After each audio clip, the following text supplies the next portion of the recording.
What's up? Hey, hello, everyone. Wow. So today we are back going to be talking about the Traitors US Season 2, Episode 5. And this was a really good episode, except I think they do cliffhangers too well on this season because I want it to be next week already so we can see what happens. So my name is Rachel. I'm Alyssa, and I totally agree that cliffhangers are done a little too well. Dan's fate, I feel like, is hanging in the balance right now because whether or not he goes home this coming week, I feel like depends on who he ended up targeting for murder. So I think it's going to be really juicy, really spicy, but yes, this was a really good episode. I feel like the Traitors is really like setting itself up well as a good like social strategy game. Yeah, so juicy next week. And even last week's cliffhanger was so good, ending on a potential Parvati and Phaedra fight. So we start this episode with more of the fight, but honestly, this felt so quick and then they moved on, which is, I think, kudos to these two women because you don't want to be standing there fighting for like 20 or 30 minutes when you have a murder at hand that you need to do. I think it was good on them for Parvati to apologize, Phaedra to potentially accept the apology, like you remember and you forgive, but you don't forget this. If she gets crossed again, you are not going to just accept this apology. So I think it's good on these two women that they're able to sort of squash it very quickly, but maybe put it in the back of your mind and not make a big deal out of it right now and stay on the same page as Traitors. Yeah, and I think part of it is they are essentially strangers to each other right now. Like they've known each other. I think they've been in the house for like 4 days now. I'm not entirely sure on how much of the filming schedule is what we are led to believe, but yeah, with like the 4 days that they've known each other, like you're still kind of gonna be strangers to each other. So I feel like that naturally kind of makes it easier to quell conflict because like at the end you don't really know each other, so you're not really comfortable pissing this other person off the way you might be comfortable pissing off someone that you know really well. Yeah, and sort of awkward. Dan was just standing there the entire time. I was like, if I were Parvati, I would mental note this about Dan because you and Dan did talk about, hey, let's do this together, or this is something we thought of, and maybe we want to make a move on. And throwing Phaedra in, throwing the housewives under the bus. So if I were Parvati, I would mental note this like, oh, Dan, even though we talked about this together, didn't have my back here and was just quiet, which is smart for his game. Like, you don't want to team up together and make it look like to Phaedra that you two are closer than the three of you are together, because then Phaedra would get wigged out and then maybe want to throw one of you two under the bus to improve her position within the Traitors. So maybe you can be like, okay, Dan did it and it was good for his game not to talk here, but low key, I would mental note this too in the future. Yeah, I feel like also it might have been good for Parvati not for it to have turned into a two versus one situation, just because I feel like if Dan had jumped in, that would just escalate it. And I feel like the two of them being able to kind of quash it on their own made it so it didn't escalate. So I agree, and I also think it's good for Parvati here that she let Phaedra basically have the reins for the next murder this episode, because if you are like trying to squash this potential fight that's brewing and then you take control of who you're going to kill next, then I feel like people are like, oh, this isn't really a team of us three traitors together. This is like the X person show. They are just bossing us around. Maybe we should throw them under the bus to get rid of them so then me and you can take control and have more equalness here. So I think it's good that Parvati let Phaedra pick who she wanted to go home. We hear Phaedra says, oh, we should target a gamer. How about Sandra or Tamra? the thing that I thought was really strange about this is that Tamara is a housewife, and so I'm like, you had this whole thing about you didn't want people gunning for the housewives, and then you go on and target a housewife. I guess I didn't remember enough about Tamara, like as a player, to really understand what they were saying when they were like, "Oh, killing Tamara will cause a lot of confusion." Because I feel like targeting Sandra is only going to reiterate what people previously thought, which is that it's someone who's really strategic, who is in control of the Traitors because they're trying to pick off strategic threats. So to me, like killing Sandra doesn't make sense for any of the traitors because all that's going to do is put more heat on CT and Dan. And like Dan doesn't need more heat on him right now. Like you could argue that more heat being on CT is a good thing, but I feel like it's one of those things where like in Survivor there's this concept of, you know, having a like shield you. And I feel like for Parvati, CT is a really good shield because he is an aggressive gamer and he's like a big guy. And so whenever someone's like, oh, I think that it might be like a big guy or someone who's like a really strong gamer, like, of course, his name is going to come up. And I feel like that's also something that we kind of see when later in the episode, someone tries to like plant a seed in the traitor's mind and kind of trick them. And we'll talk about that when we get to that. But I feel like CT is a really effective shield. And maybe as traders, you don't want to target people who are effective shields for you, especially because right now it feels like the Gamer Alliance of people like CT, Sandra, Parvati, they didn't have enough votes this episode, I feel like. And so. I agree about the shielding stuff. Like, you would want to keep Sandra around because people will just see her. Oh, she has the ability and capability to be a traitor because she's won Survivor twice. Similar to people like you're saying, thinking CT could be a traitor because he's been on these strategy reality television shows with the challenge. And we've heard it multiple times. People are saying Kevin probably can't be a traitor. Bergie probably can't be a traitor. John probably can't be a traitor because they give off too much like aloof, not smart energy. So it's like, as a traitor, you want to keep the people that people suspect as traitors around, and you want to vote out these people that nobody thinks is a traitor because they will probably never get banished in the banishment portion of the game because people don't believe that they have the smart capabilities of even being a traitor. So it's like you would want to eliminate the people in this nighttime section that are useless to your traitor game. So I agree. Like, you would want to keep Sandra around here because she can get heat off of your back. People suspect her because she is a Survivor winner. I would be interested here. Like, did Phaedra really want to vote Sandra out? And Parvati and Dan were like, no, we should keep her around for XYZ reasons. Maybe we should vote Tamra out.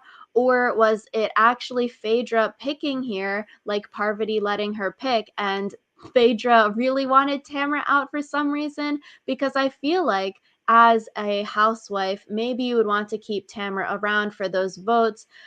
I felt like losing Tamra would be bad for Phaedra. Yeah, I thought so too, which is why I was a little bit confused about like the logic there. And if anything, I feel like maybe Phaedra did it to put a target on Parvati, where like Parvati says like, "Oh, we need to split up the housewives," and then next morning a housewife gets murdered. Like that didn't really ever come up this episode, but I could see it coming up in the future. Maybe that is her reasoning. Like, I would want to know who actually decided. Was it Phaedra wanting to vote Tamara out, or did they persuade her, hey, let's not vote Sandra out, so let's do Tamara here? Yeah, I thought it was interesting also because we got a little confessional clip from Tamra, and I feel like I don't recall there being confessional clips from anyone else except for Bananas who got murdered. So maybe my memory is just poor, but I feel like I was slightly disconcerted to see a confessional clip because I was kind of like, was she that big of a player that I'm just totally forgetting and we need to see her reaction to being voted out? I feel like everyone gets one, but since last time Ekansu died in the way she did, maybe that's why, because we haven't seen it in Yeah, like 2 weeks. Yeah. that makes sense. But we get to the breakfast scene. Peter is starting to throw out Dan's name here. It's what we said and what people said last week in the show. If you're thinking, okay, they're probably not all three women in the Traitors turret, there's probably going to be at least one man or one or two men if there's four traitors there. If you're looking at the men left in the game, like Peter said, he knows he's a faithful. You're looking at everyone else. There's really only like the himbo dudes left and Dan and CT. So you're going to want to target Dan or CT here. Yeah, and I feel like Dan didn't really help his case just because like his whole thing has been that he's been too quiet, and then when it got to the point where people were asking him for a name, he was just like, I don't know. And it's like, dude, even if you don't know, you can at least throw out a name. And I feel like Janelle kind of got his number because she was like, he's playing this game the exact way he played Big Brother, which is like for the first like couple of days. I guess in Big Brother it's longer than a couple of days, but for the first portion of the game, you kind of lay low, play possum, she called it, and then he like springs up and tries to like slash people. And I feel like the fact that that's a known pattern for him is kind of like, come on, Dan, you're already showing your cards. And so I think he has a target because he's such a good Big Brother player, but then he's not helping himself with his target because he's playing this game the exact way he played Big Brother.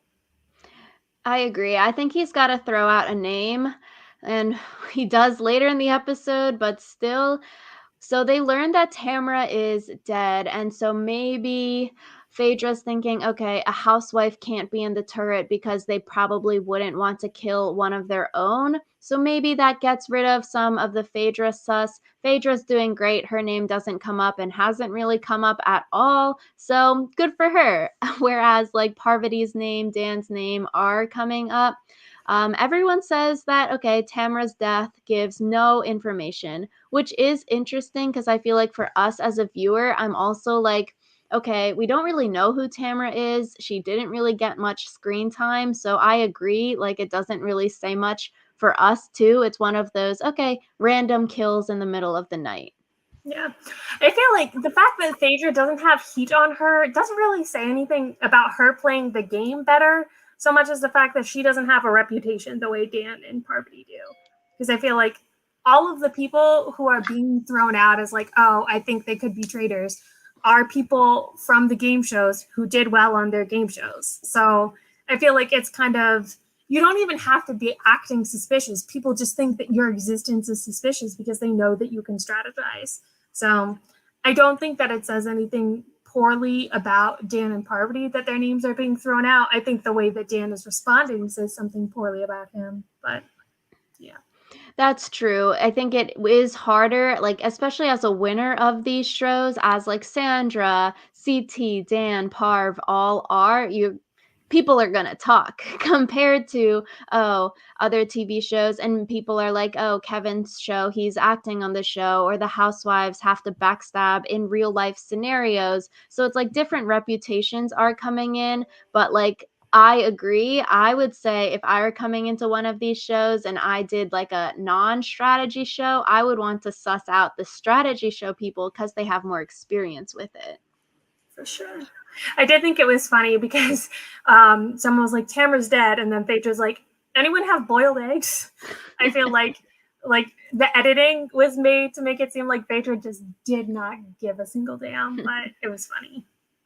And I also thought in the breakfast scene, CT trying to ask Dan questions and suss Dan out was good on CT's end. Like, Dan here also not giving any information. People are starting to suss him hard. And so maybe that helps make CT look more like a faithful because he is also trying to figure out information. He is willing to put out names compared to Dan, not really willing to say anything.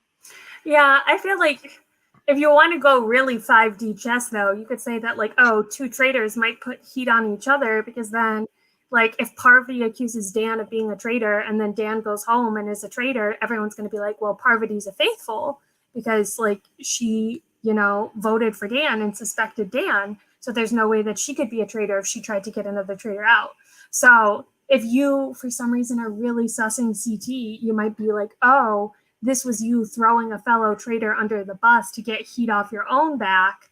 So I don't know. I feel like it could be good for CT, but like his reputation just precedes him so much that I'm not sure that it'll actually help him that much. I hope the traitors turn on each other next week. Like, that is always the best drama in like the Yes. previous seasons, iterations of this show. I'm like, everyone's too nice right now. I want to see someone throw a fellow traitor under the bus, and then people, like you're saying, will be sus of the people throwing their traitors under the bus because it's like, okay, did you actually have a good read on this person as a traitor? Or are you playing with more information than the rest of us that you knew to suss this person because you have all the answers? You are a fellow traitor. It's always so interesting. I hope we see it. Yeah, like I feel like right now the game is kind of not boring because it's still really interesting, but I feel bad for the faithful because they're just getting like body slammed basically because they've like only voted out faithful. Obviously, only faithful have been murdered, so it's like the faithful are really not doing so hot. So I would like to see them get a little bit of a win and see how that like cracks the game open. Especially because I feel like once you get one traitor out, like does that snowball or are you now back to square zero because like you had information about one traitor and that was the one you acted on, but then now you don't have any information about the other traitors.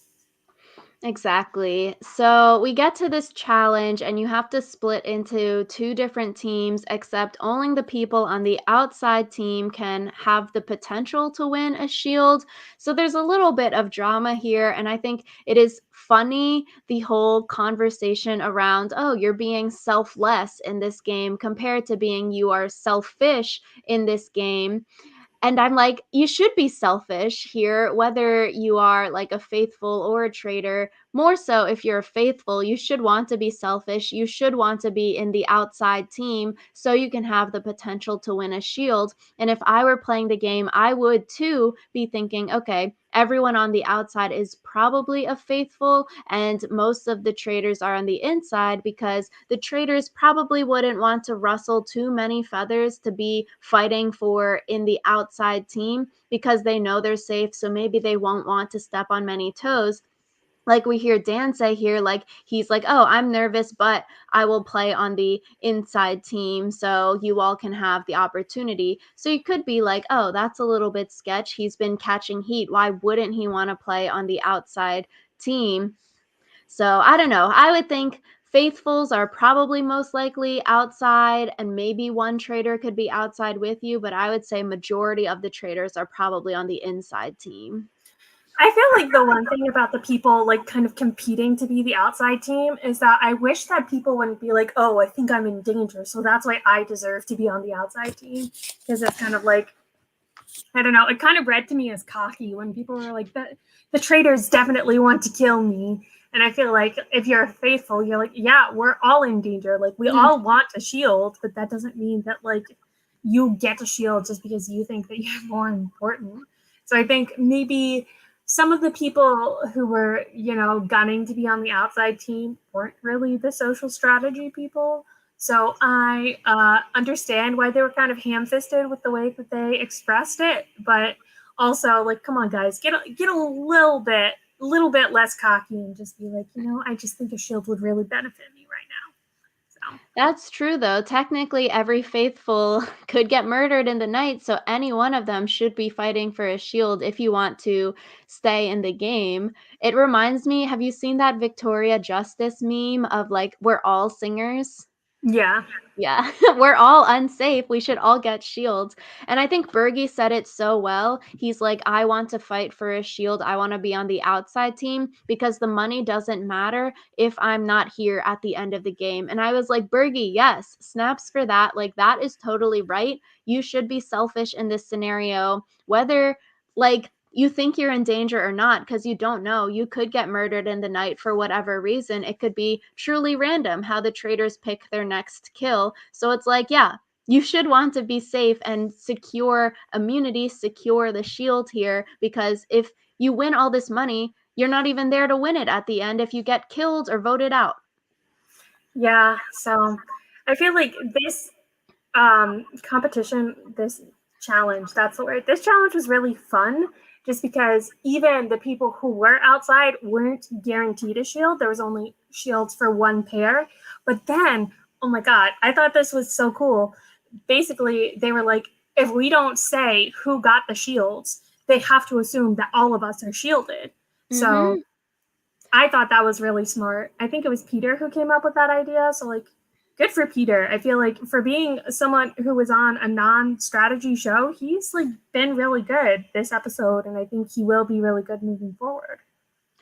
I agree. I'm like, this is Peter's episode. He shined this episode. I'm like, dang, Peter, this is great. You are being very smart. And I feel like for the Traitors, if you're looking at all of the men left, like Peter, Kevin, Bergie, John, CT, like you should want to target Peter first because people aren't sussing him. And out of like Peter, John, Bergie, Kevin, Peter is seemingly the smartest one out of them strategy wise. So you should want to maybe eliminate him because people are like, oh, I don't believe Kevin. He's saying all this stuff. It's a good distraction.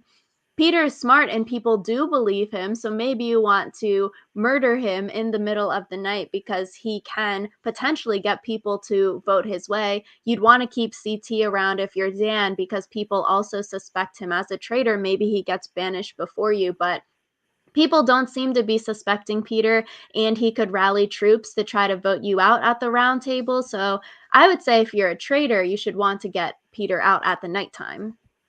Yeah, I think so too. But also, it could be one of those things where if you're Dan, you don't want to kill Peter immediately after he accused you of being a traitor, because then it's kind of like, oh, that's not a good look. If the person who accused you of being a traitor like suddenly turns up dead, like maybe you could spin it as like they're trying to frame me, but I'm not sure how well that would go. Yeah, and I think Peter here, his read is super smart. Like, don't say who has a shield in the outside group. It protects all of us. And then basically, it shows the traitors they have to pick an inside player if they want to for sure kill someone, or you have the chance of not having the murder go through if you do pick an outside one and you pick wrong. And then Peter going the next level and creating this lie and saying, oh, me, Peter, and Janelle, we won the shield, lying about it because actually Bergie and Trishelle won the shield. And then he goes and only tells 3 people in CT, Dan, and Parvati that this is his fake information. So if they try to murder Bergie or Trishelle, they know, oh, they actually had the shield. And then maybe Peter can get some information out of this and maybe he can try to throw CT Dan or Parvati under the bus next week. Yeah, I thought it was interesting because 2 of the 3 people he picked were traitors, but then also kind of he just went for the reality TV people anyway, like the social strategy people. So again, I'm not really sure if that's a good read on his part or if he just like went with the people he thinks it's most likely to be based on his biased conceptions of like who's a good strategist or not. Because again, I feel like the fact that you pick 3 reality TV show winners, like the fact that 2 of them happen to be traitors, like I'm not sure I can give Peter too much credit for who he picked to tell it to. I still think that the fact that he like came up with this extra level of lie is really cool, but I'm Mm-hmm. not sure I give him credit for who he specifically decided to tell. So I think who he decided to tell is good for Phaedra, though, because if Phaedra can make it to the end of the game and they do the whole, like, okay, you can continue to banish people, and if you think all of you are faithful left, you can choose to end the game. Like, you could continue to banish and keep voting out faithfuls, or if you think there are traitors left, you can continue to banish so that either the faithful win the game or the traitors win the game. I think Peter potentially not sussing her is good for her because if Phaedra can make it to the end, people might say, yeah, let's choose to end the game. And then if Phaedra's the only traitor left, or if there are 2 traitors left, which sort of seems unlikely given how much sus certain people are getting, Phaedra could easily win the game because she's seemingly not getting sussed. yeah, but that's still quite a bit down the road, I feel like. So when do they start giving them the option to be like, if you think it's all faithful, like, do you know like what number that is? Guess the finale, like 5 people left, you can continue to eliminate, or you can end the game. Hmm. So I don't know. I feel like it might be interesting just because I feel like part of it is there's still such a wide field. Like there's still 14 people this episode. So again, I feel like the fact that you just go for the reality TV people kind of ends up being like not necessarily you having a good read on who's who. It's just like when you pick 3 people who might be traitors in a house of 14, or at that point 13, I think. Yeah, I think it was 13. I get confused because Kate came in, but she didn't come in until the round table. Like, you're kind of bound to hit. And I think actually Peter telling multiple people was a bad thing because then Dan and Parvati could cross reference the story that he told them. And I feel like if Dan and Parvati are like, oh, he told us, but not you, Phaedra, that must mean he suspects us, which means it's probably a lie. So, yeah. That's true, and I think, like, we were talking about in the first season podcast episode, you're like, "Oh, if you're metagaming it, you're probably thinking similar to if people watch the first season of the US one, 2 reality stars, 1 non or, like, 2 strategy stars and 1 non-strategy star show." So, like, that could make sense here. So, like you're saying, if you're picking and like if we were there, you'd probably pick at least 2 strategy people to be traitors because if you're metagaming it, if you're thinking, okay, from a producer's point of view, who would they want to see? Who would make the best TV in the traitors turret? It would be the people who have played these games before. Yeah. So, So yeah, we get to some fighting. It is sort of between Janelle versus Dan. MJ tells Janelle or that Dan, tells Dan that Dan Janelle is that gunning for Janelle is him. throwing him under the bus. Yes. And I And feel like one of the interesting parts about this is because Janelle and Dan have played Big Brother together, it like feels more personal. And I feel like that is almost what brought Janelle down. The fact that she seemingly out of nowhere is gunning for someone who is close to her. Because it's like, yeah, you can say that it's a little suspicious Dan's behavior, but like she like was pushing hard for it to be Dan. yeah, and I was like, okay, the rest of this episode is going to be good because which master strategist, master talker can outtalk the other one in Dan versus Janelle? Because both of them are like very, very good at what they do. Similarly, like if we can see a Dan versus Parvati head to head to not get banished, like it's so freaking good.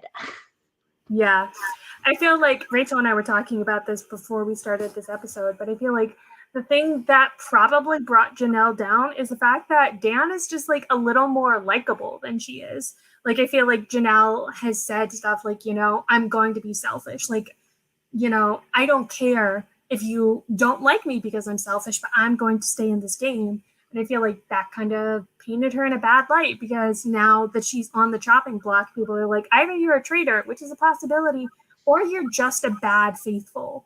And I feel like if Dan was a bad faithful by like not saying names, that's a different level of bad faithful than Janelle, who is like hoarding all of the shields for herself.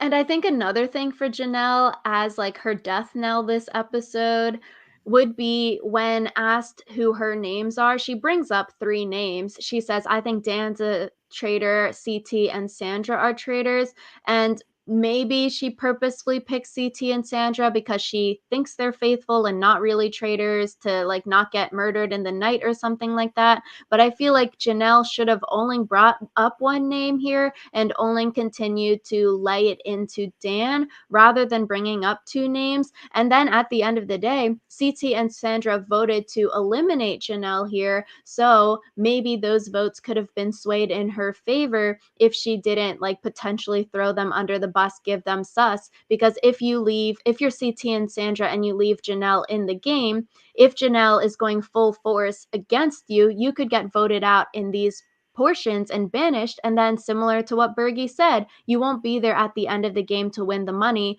So, even if CT and Sandra didn't think Janelle was a traitor, you'd want to vote her out because she's coming for you and she could get you voted out and then you can't win money.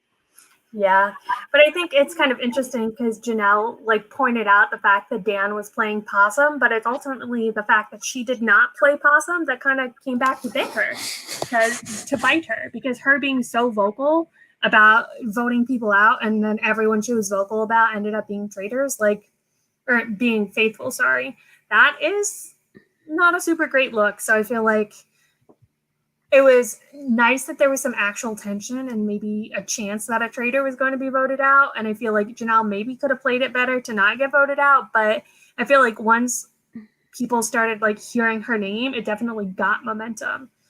And also, Kevin was randomly the one to bring this up, which like that was weird. That was strange.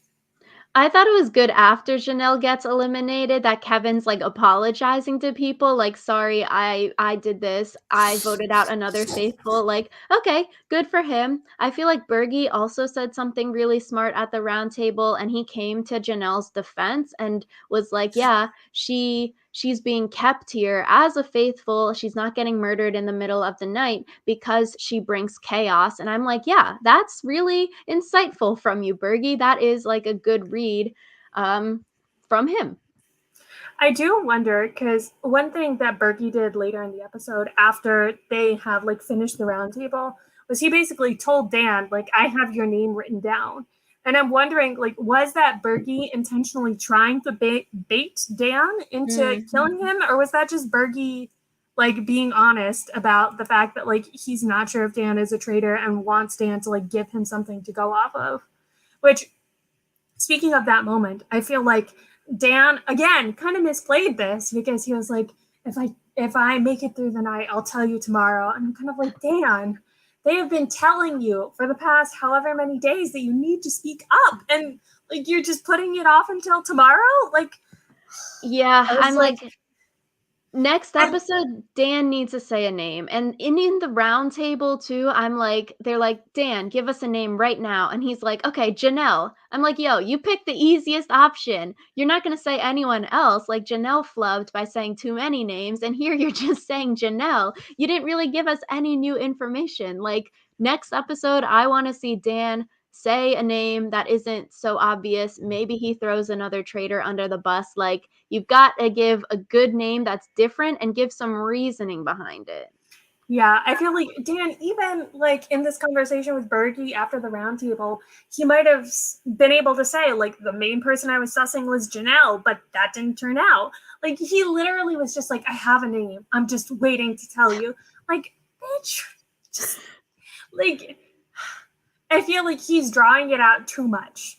So, Yeah, like you're drawing it out too much that you need to give a traitor's name next week because if you have not talked this entire time and then you're like, yeah, I think Trishelle is a traitor and then she turns out to be faithful, like people will be like, WTF, bro? You've been observing people supposedly this entire time and your read is wrong. Like you've got to be quiet and observe people and then have the right read. But then people might just be like, he knows the answers. He's got the cheat code because he is a traitor, and that's why his read is correct. But I was surprised with the roundtable result. Like, it was very close. Dan really talked his way out of this one. I'm like, good for him. But I it sort of wasn't that wanted to see him close. get banished. It wasn't that close. It was 9-5, which I feel like I would not say is like a super close vote. 3 votes would have needed to change, which I feel like is a Yeah. lot. But I feel like if I were Dan, what I would do would be I would give 3 names like Janelle did, and I would give one traitor name and two faithful names. And then the way that this is brilliant is if they vote out the traitor first, they're going to be like, oh, maybe Dan was actually paying attention. Let's go after these other two. And if those two end up being like duds, they're going to be like, okay, what the hell? But at least you get one faithful off. And if they start with a faithful, people are going to be like, oh, Dan is a traitor. These other two must be faithful as well. So then you're protecting one of your fellow traitors. So I feel like that would be a like fun and spicy thing to do. Give 3 names, 2 of them faithful, 1 of them traitor. Yeah, I'm really interested in next week because I feel like there can be a lot of good strategy from like Peter's side as well as like the trader's side. So Peter's plan is in motion. They Janelle gets eliminated. Kate comes in as a faithful. Maybe should have just voted Kate out there because it's like, yo, just vote her out. She just came in, revolving door. Let's get rid of her. But they don't Easy kill come, easy her. go. Exactly, and it gets to murder time, and so Dan says he wants to be the one to pick the murder tonight. He's aggressive now. He needs to play the great game in aggressive mode, and he says he needs to be more vocal tomorrow, and that's what we're saying. Like, yes, you've got to say a name. People are starting to get annoyed. The viewers are starting to get annoyed, and he says, "Oh, Peter told me him and Janelle are safe. I want to kill Bergie." Parvati is like, "No, that's dumb because Peter's obviously lying about this and we should kill an inside person. Yeah, and I feel like it's one of those things where, like, even if you have a 1% sense of doubt that Peter, it might be lying to you, just kill an inside person. Like, that is the easy way out because you know none of them have shields. Like, don't waste a murder. Especially because I do feel like it shows badly on Dan because he is doing it because of a personal vendetta. He's like, Bergie said that he was going to write my name down. I want to get him out. And it's like, dude, sometimes just having one less number is more important than having the specific person out. And you're still at a stage in the game where just having one less number works well, especially because like John hasn't voted on his side. Like Kevin is useless. Like, oh, I guess Kevin was outside, so he is technically safe. So I'm interested because it seems like the argument is whether or not Peter specifically has a shield. I don't think they tried to figure out which pair did, if not Peter and Janelle. But like there are inside people who you can kill who would still have strategic merit. So I why not just agree. go for the easy one? It's like the safe option. You're not showing any of your cards. People can't say, like, even if they believe Peter and Peter and Janelle are safe, Janelle gets voted out, Peter is safe. You don't go for Peter, you go for someone else. Like, you don't know if Peter was lying to you or telling the truth. So why not show any cards and just do an inside person? So like it doesn't give away as much information. It's more confusing for everyone because then they're like, oh, were the traitors on the outside or the inside? Because we think the outside people are all safe because no one knows who truly has the shield. And then Dan has the confessional like, this could either win me the game or lose me the entire thing. And I'm like, oh no. I That think kind it's of gonna feels like lose you the entire foreshadowing. thing. Yeah, Yeah, it definitely felt like foreshadowing, like he's going to try to take the shot at Berkey in this. So and I feel like a little bit spoilery, but not. Like, in the preview for next week's episode, I'm like, this is like Survivor editors. They show a clip from the round table, and they show a clip of, like, the entire round table, so you know who's there next week, and it shows everyone at the round table. So maybe they tried to murder Bergie and he can't get murdered, so he's still there next week, or maybe something else weird happened. But like everyone is there at the next round table, so Peter's plan potentially worked. oh, Dan. I feel like also not to like shit on Dan, but I feel like Survivor is like a higher caliber of reality TV than Big Brother, just because it requires a lot more like strategizing. I feel like than Big Brother does. So like if a Survivor winner tells you like don't believe this shit, I would believe her over my own intuition. Or like again, there's such an easy way out. So I don't know. And I guess a misread on Dan if they do try to murder Bergie tonight. Dan thinking that Peter isn't smart enough to be like double crossing them to think of this plan. So a misread from Dan. Parvati isn't underestimating Peter just because he's from The Bachelor. So I'm so excited for next week because I'm like, it will be so interesting to see how each of these people navigate it. Like, okay, do Dan and Parvati and CT get called out from Peter because of this? Is Peter able to talk and get people rallied around voting one of those three out? Is Dan able to get the sus off of him and maybe throw it onto CT or someone else next week at the round table to get CT voted out and not him or Parvati voted out? I'm like, I don't know, seeing like the people so good at strategy talk them what their ways out of this potentially. I'm like, I'm so excited to see if Parvati and Dan get sus next week. How can they talk their way out of it? And will Parvati be like, I told you so, Dan? Like you're being dumb. I feel like this is probably the end for Dan. I would be interested to see who else would come into the Traitors Tower if not, if Dan does go home. I just like next week is going to be so good. True. After a traitor goes, they could get the potential to recruit, but it's also getting closer to the end of the game, so maybe not. But weirder things have happened. I feel like out of the people left, I don't know. I would say I would pick like Peter, Trishelle, or CT in as a new traitor. I would not pick Peter just because I feel like Peter would be the most likely to say no. Maybe he wants to win with the faithful. So, yeah. True. Then let him, and then murder him next week. Amen. You didn't want to join us. We're going to kill you. But I'm so excited for next Thursday. It sort of sucks. It's only Friday right now. Yeah. We should have done our cheat code of waiting until early next week to start podcasting. That way it's not as long until the next week. So.